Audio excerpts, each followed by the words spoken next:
Good afternoon, everyone. Thank you for being here on time. We are absolutely delighted to have Mr. Ashish Kundra with us. And perhaps, Mr. Kundra, you already know that we are actually in the thick of these celebrations leading to the 15 years of our university. Because we are in this period of celebration, we are particularly thrilled to have you with us. For everyone in the audience, perhaps you already know, but I'll give you a brief introduction of Mr. Kundra. He is an IAS officer of the 1996 batch and is currently serving as the Principal Secretary to the Lieutenant Governor, Government of National Capital Territory of Delhi. This, however, is not his first stint with the Delhi government. He has also previously worked as the Principal Secretary Transport and happened to play a key role when the city, when Delhi NCR was during its transition, was in the middle of the transition to the electrical mobility. Mr. Kundra is actually trained as an electronics engineer from IIT BHU. And he is a proliferate writer as well. He keeps writing in national dailies on the northeast parts of India. Mr. Kundra has also served as the private secretary of the Union Minister of Commerce and Industry. And as you perhaps have already made up your mind, he comes from a very, very distinguished background, which makes us even happier to have him with us. Thank you, sir, for taking time to be here. I would now like to invite our founding Vice Chancellor, Professor Rajkumar, to please give the welcome remarks. Thank you. Thank you very much, Nalini. It's indeed our proud privilege to welcome our very distinguished chief guest on this occasion, Mr. Ashish Kundra. As Nalini mentioned, he's, of course, a very accomplished civil servant, having held very important and influential positions of responsibility where he has contributed to the shaping of public policy on a number of areas. We are very fortunate that the Honorable Lieutenant Governor of Delhi is now traveling, and so he could take out time from his otherwise busy schedule to be with us, because coming to Sonipat and returning is indeed several hours of his time need to be allocated. So we've been wanting to bring him to our campus for a while, and we are very, very delighted. And I join Nalini as well as the Dean of our Public Policy School to formally welcome Mr. Kundra, especially as we mark the 15th anniversary of our university. We began our celebrations formally on 23rd, and it will be culminating on Monday, the 30th, when the day when we would have completed 15 years of JGU. The theme of his talk is Urban Governance in India, 21st Century Challenges. We are all living through that. In fact, I briefly made a presentation of our university, and we have contributed to that as well. I mean, Sonipat in 2008 and in 2009 was very different from what it is now. And the very evolution of this campus and the spaces surrounding it and the housing estates that have been developed are all part of the very idea of urban planning, urban development, and along with it, the idea of urban governance. Of course, it is also true that one of the big challenges of a large and developing country is the aspirations that need to be fulfilled on very many counts. And that also creates a huge stress on administration and as well as planning, but also in the speed in which some of these things need to be executed with a view to fulfilling those social and institutional expectations. So in some ways, we are indeed very, very keen to hear Mr. Kundra talk about the very challenges of urban governance in India and how that is going to, in many ways, add on to the larger commitments of India when it comes to advancing the goals of sustainable development, to what extent issues relating to equity, diversity, inclusion, as well as to what extent these things will also impact climate change, to what extent our use of energy resources will also contribute to the advancement of urban governance. These are all very big issues that are potentially possible for discussions here. And I'm very, very delighted that we are hosting Mr. Kundra at the Jindal School of Government and Public Policy. With those words,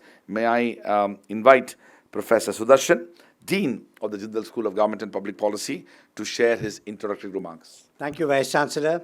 On behalf of the school, the Jindal School of Government and Public Policy, I welcome you all to this distinguished public lecture. We have two kinds of lectures in the school.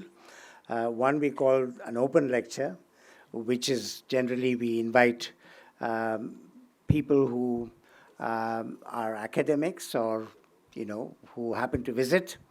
And this distinguished public lecture, which is always presided by the Vice Chancellor, is a special lecture, different from the usual Wednesday afternoon lectures that we try to have in the school. And so we are very thrilled to have Mr. Ashish Kundra.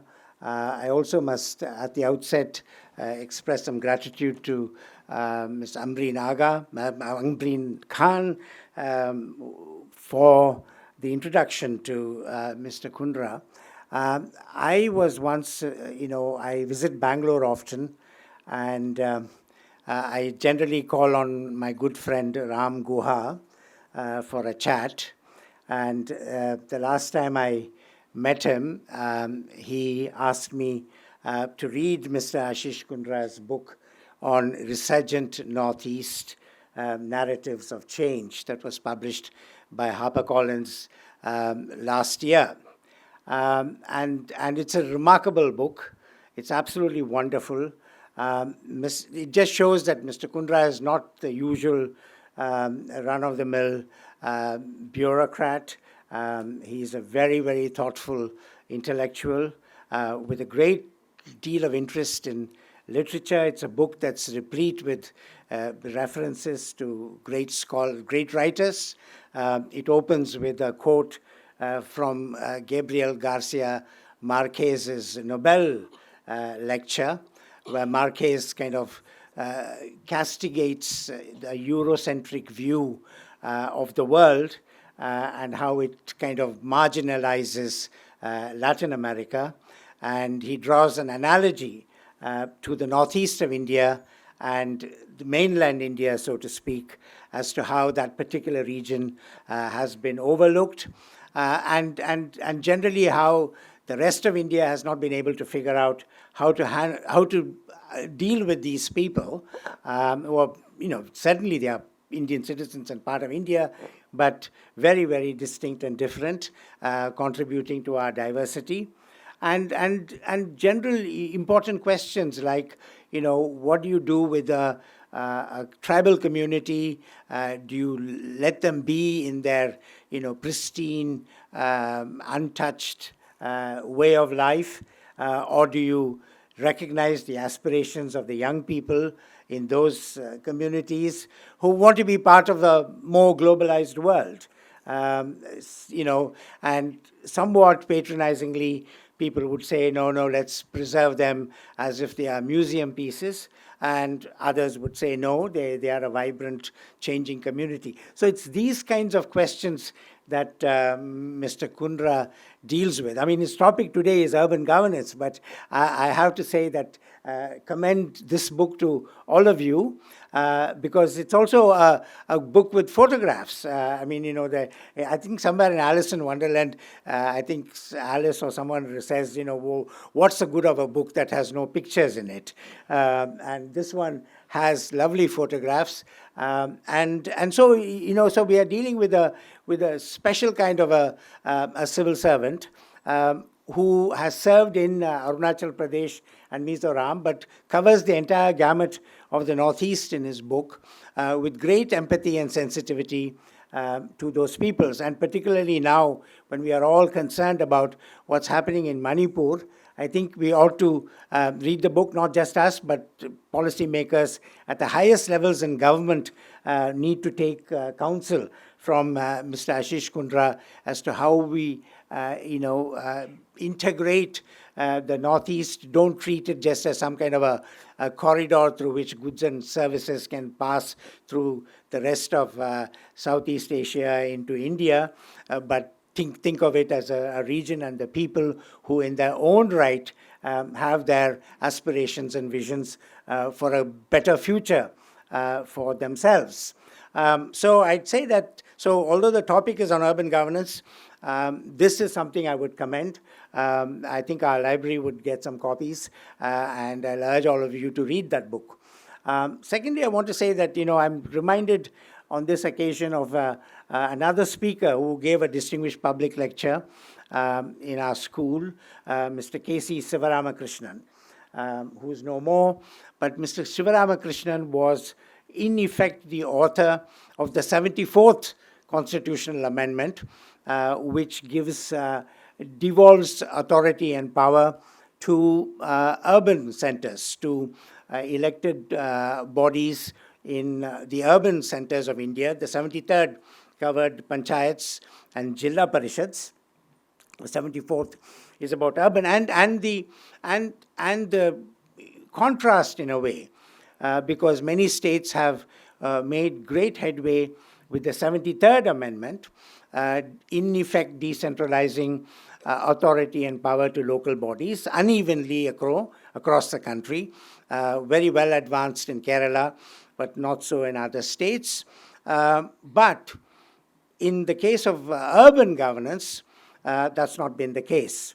The 74th Amendment, even though in spirit envisaged devolution of authority, generally state capitals have been jealous in guarding both resources, as they say, funds, functionaries, with respect to urban governance. And so it'd be very interesting to hear you, and I take this moment then also to remember with gratitude the services of another great civil servant, Mr. K.C. Sivaramakrishnan, on this occasion. With those words, thank you. Mr. Kundra will request you to please come and deliver the lecture. Thank you. Thank you, Professor Raj and Professor Sudarshan and the members of the faculty, students. They are the real teachers. I'm just a pretender. And it gives me immense pleasure to be in the midst of all of you to talk about something which is dear to my heart, and I am living through it. And at the outset, I would say that the campus itself is a fabulous infrastructure. And before I came here, he gave me an overview of what's coming ahead.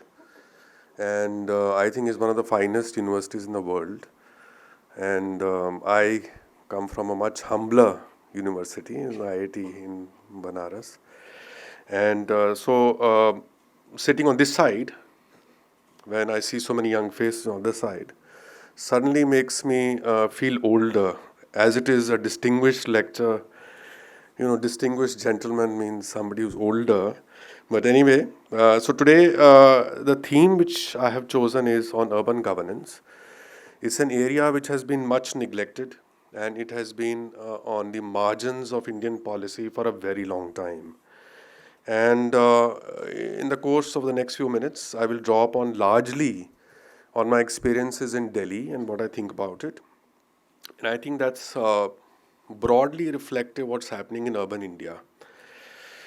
And the question to be asked is that why have Indian cities been neglected so far? I'm sure, this is largely an affluent gathering, and you've traveled around the world, I'm pretty sure.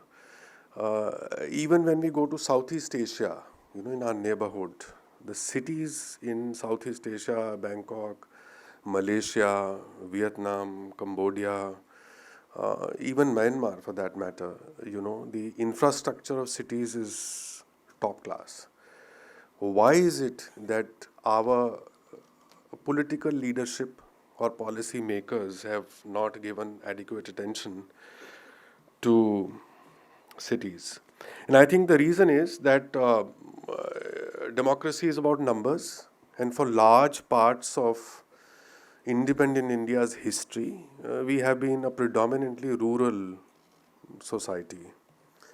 And therefore, when I went to the IAS Academy in Mussoorie, for me, the training was a crash course in rural development, rural healthcare, rural education, rural infrastructure, rural jobs, and so on. And that's why the civil servants of India have been trained to deal with rural problems.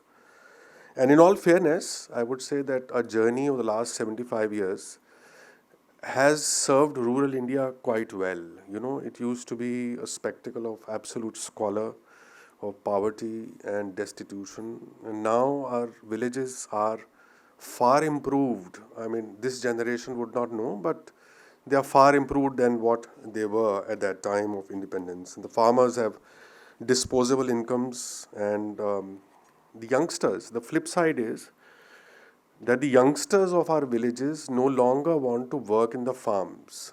The women, the young girls don't want to work the looms. And naturally, everybody is aspiring for a better life and they want to live in the city. The question is, metropolitans like Delhi, they are now the crucible of large migration which takes place year on year.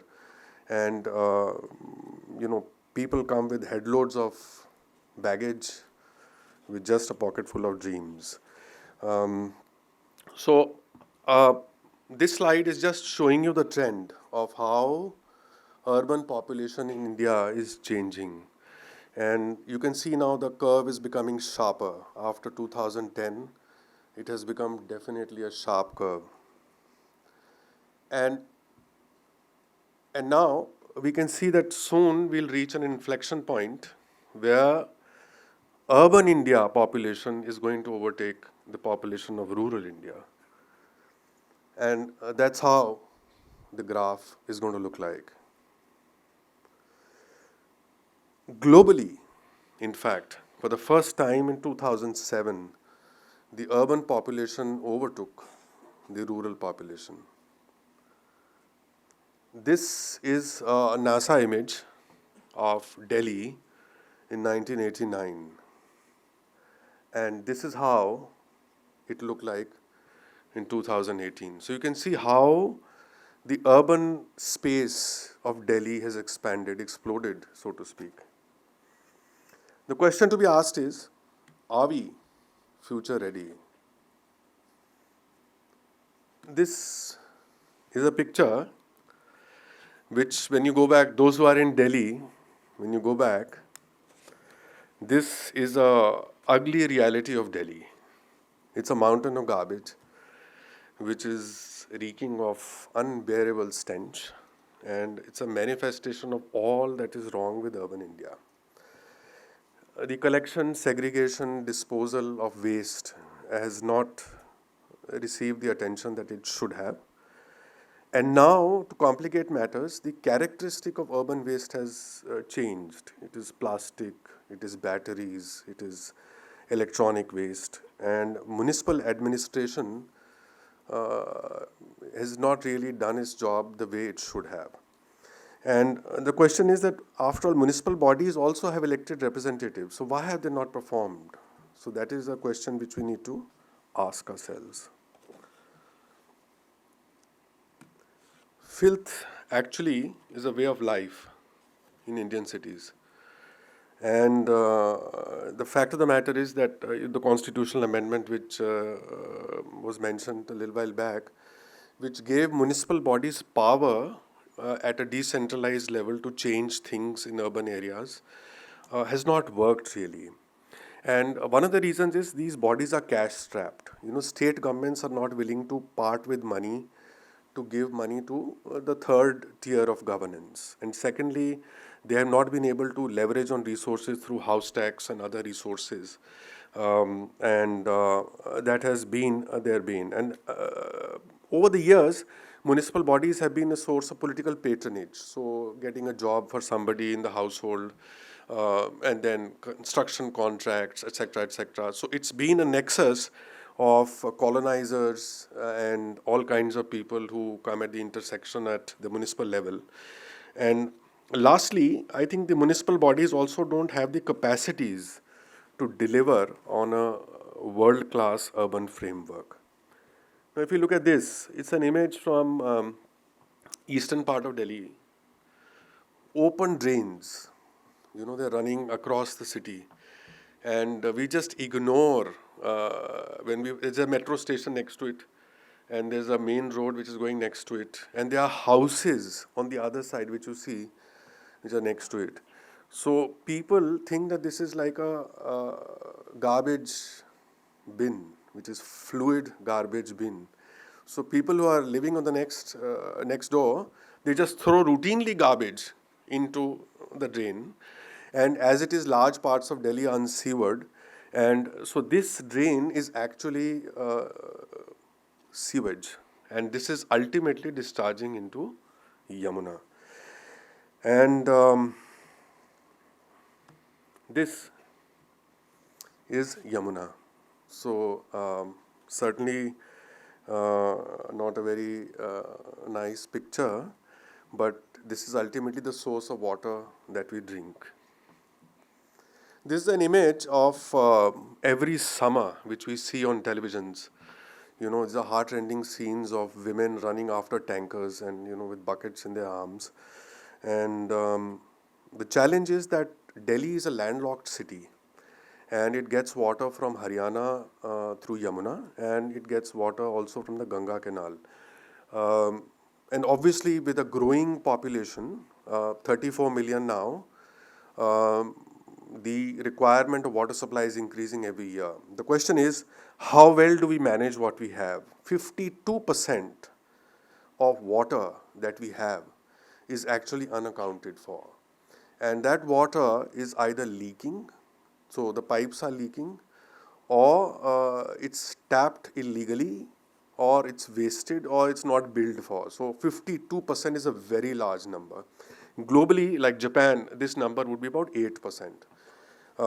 So, normally the politicians would have an argument that we don't have enough water. But the fact of the matter is that Delhi has 250 liters per person per day. A bucket of water is what, 20 liters? So how much water do you need? So 250 liters of water per person per day, as compared to 150 liters per person per day in Paris. So you can't say that you don't have enough water, but why don't we have then 24/7 supplies? It's a question to be asked, right? And like electricity, we have 24/7 supplies. You turn on the switch and you have power. Why can't you have water when you turn on the tap? On the contrary, all households in Delhi is a unique phenomena. It's in urban India. They have underground storages and they have overhead storages. So we wait for water to come in the morning and we wait for water to come in the evening, store it, pump it, and then use it. So it's not as if, and this you don't see in the developed world. So in the developed world, it's water on the tap. So just the pipes are always charged and you just get water like that. Congestion is another huge problem. And just to give you context, Delhi has got about 8 million active registered vehicles. 8 million. Look at the numbers. If you add the NCR region, it's about 10 million. So 10 million vehicles, of which 2/3 are two-wheelers, are all adding up to congestion and also to air pollution. And add to this the digital economy. So you have food delivery companies, you have ride-hailing companies, and so on, and you have e-commerce companies which are adding to the congestion on the road. And of course, Delhi has got its own share of Punjabis who are not going to stop swearing on the roads, and it's adding to your stress nonetheless. And this is the image which comes to your mind in winters? We are approaching winters, and the AQI is what you're going to look at, and it's going to cross 400, and some parts of Delhi it crosses 1,000. And people then start wondering, how do we deal with this? So people who can afford, they've got second homes in Goa, they've got second home in the hills and so on. They run to the hills in the winters. And the poor, they carry a disproportionate burden of air pollution in the city. And that's not the way things should be. And then the question to be asked in urban India is also, is our healthcare system ready? You know, COVID was a horrible experience. And I'm sure that all of us in this room have lost someone or the other, either a friend or a family member to COVID. Everybody was locked up in their homes.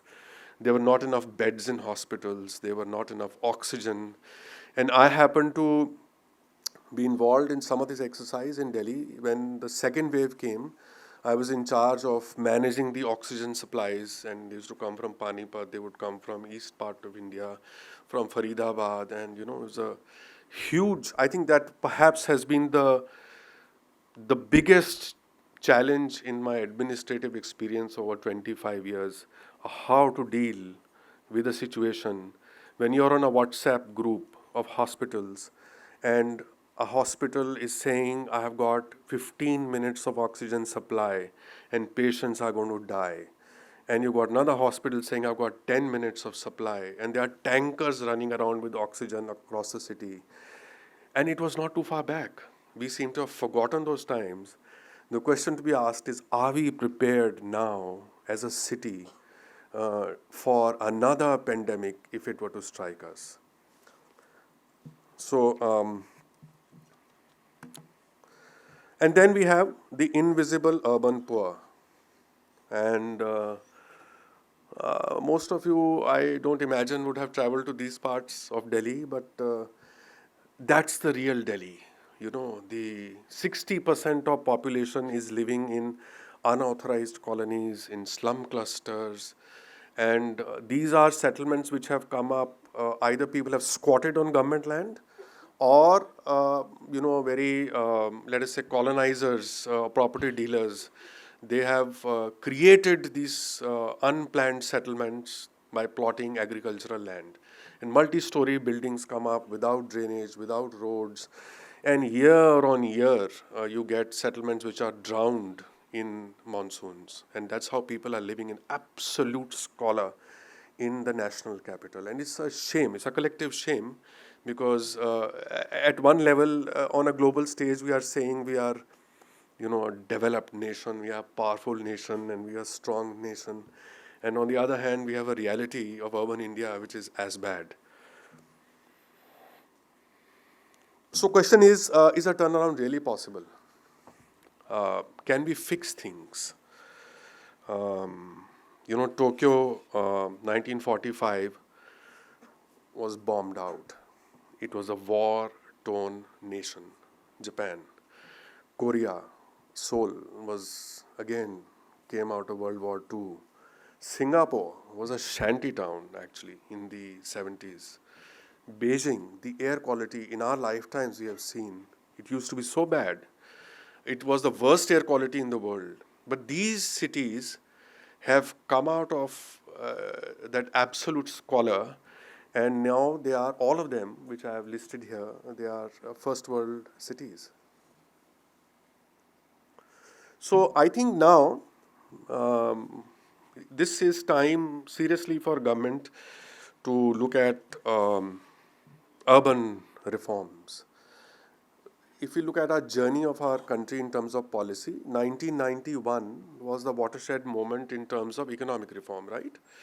And we liberalized. So it was a stranglehold of bureaucracy actually, which dispensed licenses. You have to open a factory, get a license. You have to expand your factory, get a license. You have to change the product which you are manufacturing, get a license. How much you are producing, get a license. That used to be India. 1991, that changed. Then 1991 onwards, the second wave of reforms came, which was on infrastructure. private sector entered spaces which were solely reserved for government. Highway construction. One would never have imagined that highways would start getting constructed by the private sector. There would be economic incentives to get private sector to build roads, to build bridges, and so on. And then we had the private sector deliver services. Imagine there used to be a single department of telecom which used to provide telephone services. There used to be a waiting line for, I'm sure some are there in this room who remember, there used to be a waiting for booking a telephone. And, there used to be international dialing used to be a challenge because your phones won't have international dialing, or even you to dial from here to Bihar or here to Karnataka is a challenge. And then suddenly you got private sector energies into mobile telephones. And today India is a software power because the energies of the private sector were unleashed in that space. Suddenly you have the optical service, optical fiber services, you have Airtels and Vodafones and so on and so forth who are providing all these value-added services. Everything is converging on your phone. So nobody would have imagined like 25 years ago that you will have voice, you'll have data, you'll have video, you have communication, everything in your hand. I don't know what's going to happen in the future. If this can happen in 20 years, I don't know what will happen in the next 5 years. So airlines. I mean, we have lived through those times when Indian Airlines was the only service provider. And in that scarcity, they can fly only so many planes. And now you have the private sector, doing all this. Then there were hotels. They were run by government at some point in time. Today you have the best luxury hotels in the world run by the private sector. The point I'm trying to make is, we have gone through a series of reforms in terms of governance in India. And now, perhaps, is the time that we need to think of leveraging private sector for urban service delivery. Now, let's look at some use cases. It's a question, can water supply, something as basic as water supply, be privatized? It's a question. London has done it. Thames Water supplies water to the residents of London. In Paris, it was again Suez and Veolia which provided water supply to the city. And then it was taken back by the municipality, and now the government runs it. In Singapore, it's a public utility board which runs it. But can we, or do you think, should we think of a model like electricity in Delhi is run by private companies? You've got BSES, you've got Tata, you've got whatever. And we have again lived through times when there used to be huge power cuts for hours at length in Delhi, when DESU was the government electricity supply company used to run it. And today we are in a situation where you don't have power cuts like that in Delhi. So question is, can we think of even water supply being run by private sector? Now I'll give you an interesting, I assume that, Chatham rules apply in this room. But there was a model which we tried in Delhi, and that was quite a while back. Yeah, this was year 2002. I was much younger, and I was in Delhi Jal Board at that time. And there was a World Bank project. We said, okay, let's take 2 zones of South Delhi, float bids for a management contract. So you get private management over a government utility. You give them benchmarks. You tell them, okay, today the leakage is 50%. Next year you have to bring it down to 45, next year 40, and so on, bring it down to 20%. And for doing all this, you do it through my people, train my people, and you'll get a fixed management fee. And if you overperform, you get bonuses. And the bonus you have to share with my employees. If you don't perform, you get penalties, but the penalties don't pass through. So it was a 7-year contract which we had designed. The top 4 companies of the world, they participated. Veolia, Suez, Saur, Thames Water, 4. But then we hit a wall, the Kejriwal. And at that time, he was an activist, and he created a narrative in public mind that we are privatizing water, and he was not the chief minister, but he created that narrative and derailed the whole project.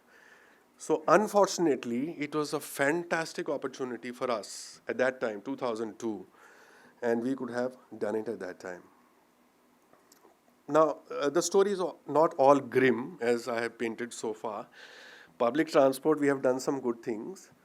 And let's look at DTC. Now, the Delhi Transport Corporation, you've seen these green buses, which are old and rickety. You've seen these red buses, which are again aging, now 15 years old. And then the dark blue buses, which are CNG again. But the light blue ones, they are the electric buses, yes. And the problem is running a bus service in the city has huge expenses. So then there's the political imperative of free travel. So like the political dispensation decides that women travel free. Nothing bad about it, I would say. It's a good thing actually. But if we compare the two service models, metro versus buses, today metro has a ridership about 7 million every day, and buses have about 4 million.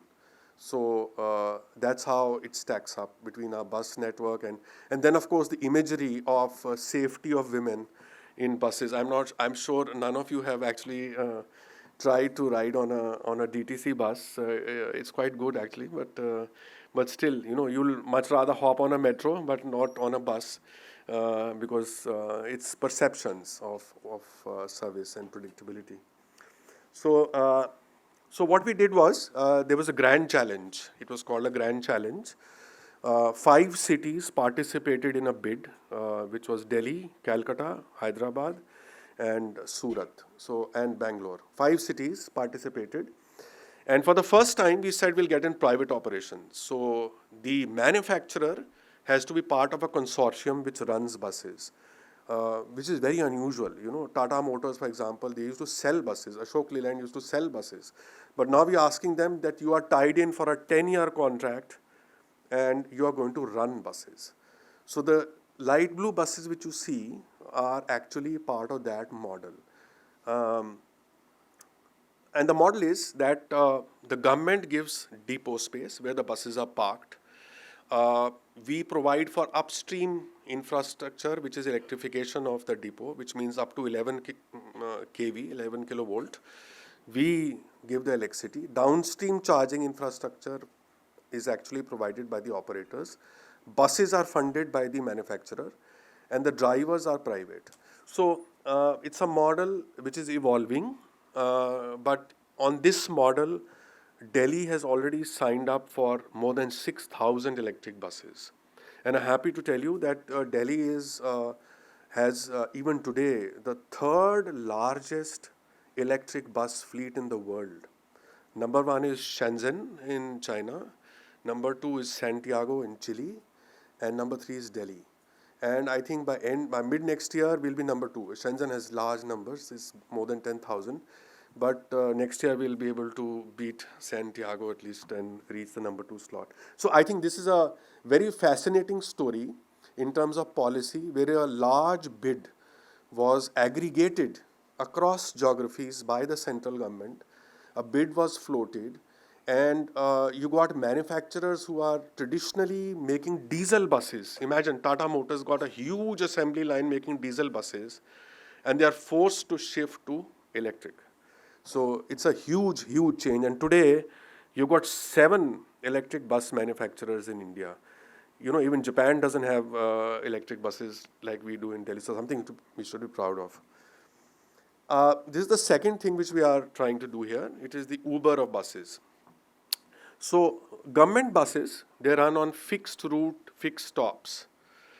But supposing you're living in an apartment building and you want to book a taxi today, you Uber it, right? So what if you can Uber a bus? And so there's a luxury bus, privately run, privately operated. Tariffs are deregulated. They charge you 100 rupees or maybe 150 rupees to go from one point to the other, let's say to the airport. So we have given a license to 2 private operators, including Uber, to run buses of this nature. I think in the next few months you'll see Uber shuttles running, and people who are coming from Gurgaon to Delhi, from Noida to Delhi, from Ghaziabad to Delhi, and so on. So it's a something which is you can, and the buses will be electric, by the way. There's another thing which we have started. These buses will 2,000 of these we have contracted for. These are smaller 9-meter buses. Normally you see the larger buses, but they can't.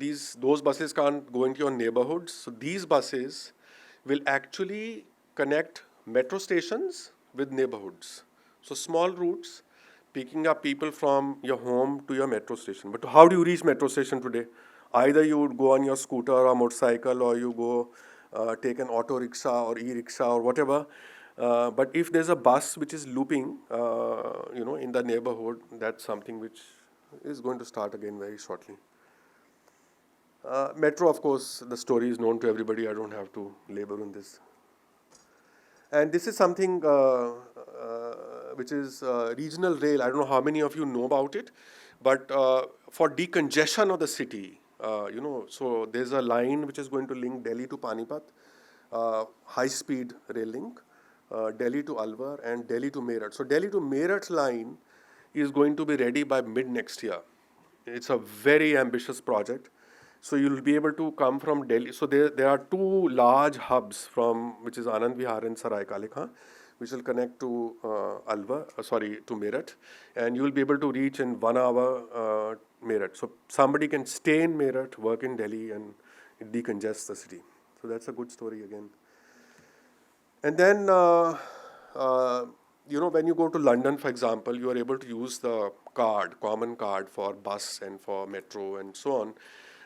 We don't, for the tube, you don't have that in Delhi, but we are now starting the National Common Mobility Card, and also digital ticket interfaces through WhatsApp, etc. So that's something which is again coming. Electric vehicles, personal electric vehicles. Again, Delhi has a good story to tell. So we've got now 15% of new vehicles which are being sold are electric. And I'm sure that some of you at least are owners of electric vehicles, whether scooters or cars or whatever. And the numbers are growing, so it's very fascinating. And for the image which is on the lower left-hand side, which is the smaller goods vehicles, you'll be surprised that 70% of vehicles which are now being sold in this category are electric in Delhi, which is a very nice trajectory. So again, this large landfill, the image which I showed in the beginning, now we have started biomining, and some of this RDF is being used by cement companies as fuel. So I think decades of neglect, but something now people are realizing that something needs to be done to fix this. So in Delhi, of course, it's a classic story of too many cooks. So you have actually the central government being the national capital, and then you have the Delhi government. They're also flexing their muscles all the time. Then you have used to have 3 municipal bodies, which are they used to have 5 municipal bodies, which are now 3. You have the NDMC, Cantonment Board, and the MCD. And then you have parastatals like Delhi Jal Board and then Delhi Top Transport Corporation and so on and so forth, which are running the city. The other challenge which is now going to be addressed is a unified framework of land titling. So today, databases across departments are different. So if you have an agricultural plot of land or a house or a shop, it's not a unified land title database. So now there's a law which is coming, it's in the works, and all this will get integrated into a common database. And then, yes, we have overlapping municipal functions because of too many cooks, as I said. So Delhi government maintains some of the roads. Some roads are maintained by the MCD, and some drains are owned by MCD, some are owned by PWD. And for the common citizens, it's very confusing that who do I hold to account if in my neighborhood there's a pothole road or there's a drain which is overflowing, or I mean, who should I shout and scream on? So that is a big challenge.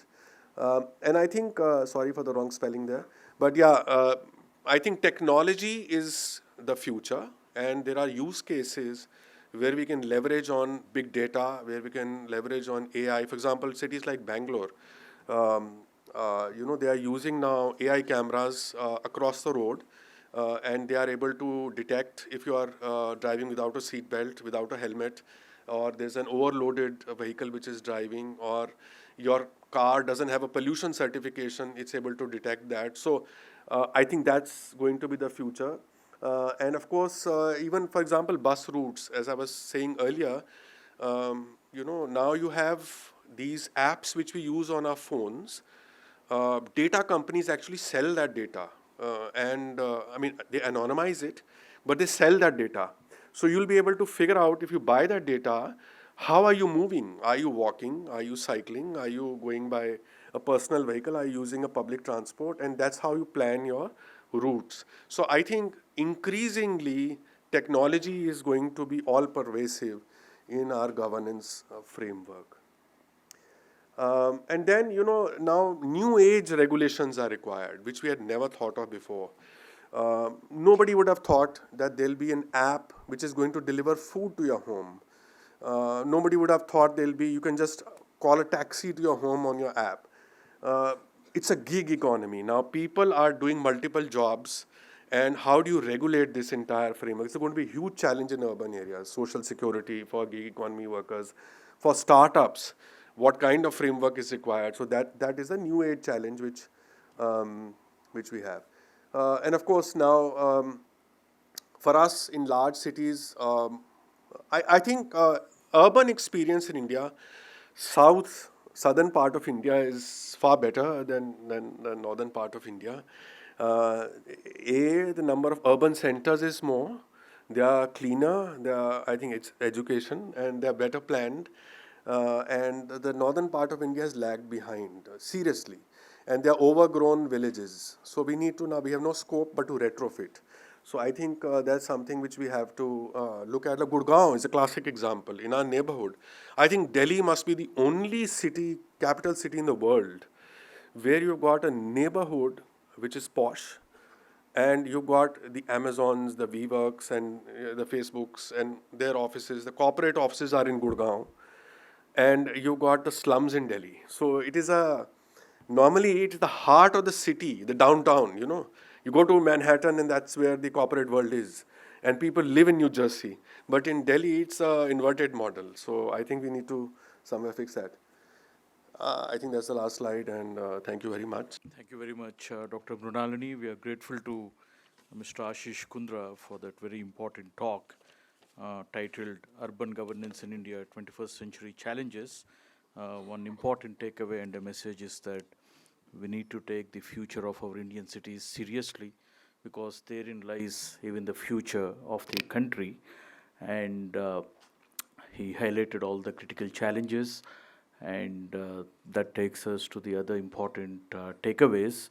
One happens to be the responsibility of all stakeholders, students, teachers, and researchers alike, to work on these challenges and to sort of provide critical and innovative solutions.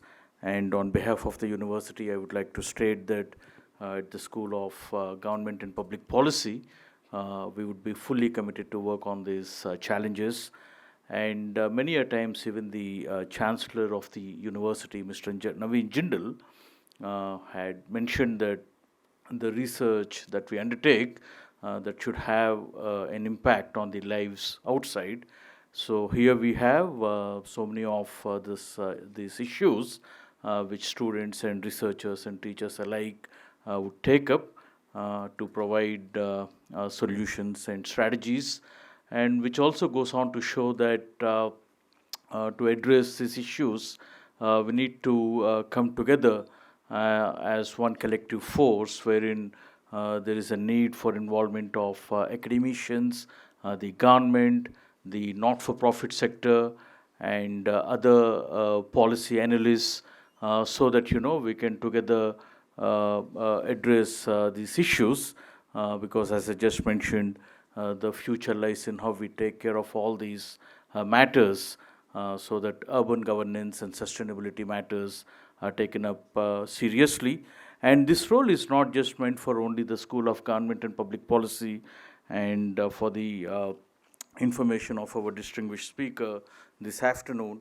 These are, in fact, policy prescriptions for even our faculty members and students at the School of Art and Architecture, and even the School of Environment and Sustainability, and the law school as well. And in fact, even the audience over here, it's a testament to the fact that all these issues would require collective solutions. And we are so grateful even to faculty members and students from other schools who participated at this event today, which sort of, testifies this particular fact. I was just thinking that the person sitting next to me is working on public policy matters, only to learn that he's a first-year BA honors in legal studies student, and he's so much invested in thinking on these matters, which also gives us a ray of hope that all is not lost and the future is bright if we come together. On this particular note, I would like to thank the speaker, Mr. Ashish Kundra, for his talk, and most importantly for his time on a day which is not a weekend or a holiday, but he took out time on a work day to travel all the way from Delhi to Sonipat. And we are also grateful to the Dean of the school and his team members, and even to Ms. Ambreen for having convened this lecture. And today being Wednesday is also the day when traditionally and historically the School of Government and Public Policy has been organizing these Wednesday lectures. So we are grateful to each and every one for your time and attention, and in particular students for your participative approach to this lecture and to the theme as well. Thank you so much.